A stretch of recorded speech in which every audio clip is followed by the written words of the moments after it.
I'm going to talk about just some bleeding control stuff. We're not going to show you how to stop the bleed and all that kind of stuff today. I just want to talk about one kit you can use. So like everything else, if I'm a uniformed security officer, I'm inside that school, that homeschool co-op, the private Christian school, preschool, whatever, I want to try to carry everything on my belt, because if I got a big bag locked up somewhere, and something bad happens, I got to go get that bag. And I don't want to carry that backpack around all day. So this is Rescue Essentials little patrol officer kit. And the patrol officer kit includes a couple things. It includes a pair of gloves, which I've got on.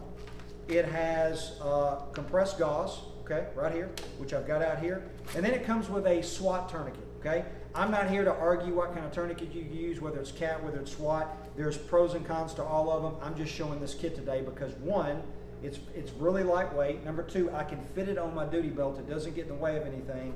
And it's going to supply bleeding control techniques to victims if the threat's been neutralized and now you're waiting on EMS. So here's what comes in the kit again: gloves. So I've got my gloves on. It comes with a SWAT tourniquet, so as you can see, very compact.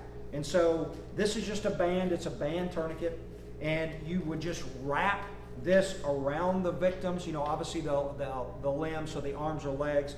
And then once you kind of follow the directions here, or once you do follow the directions of the CAT tourniquet, you would tie that off.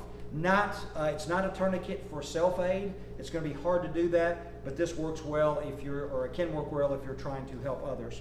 Then, for whatever reason, if the tourniquet does not work or bleeding continues, then you've got your compressed gauze that's in the kit, and this is just some compressed gauze. You can see it's folded up here, but you can see just how much gauze is included in this compressed gauze, and of course, you can use that for packing the wound to try to stop the bleeding on the victim, okay? So, Rescue Essentials Patrol Officer Kit, SWAT Tourniquet, compressed gauze, and of course the gloves. Nice kit. And remember folks, it's about prevention, not response.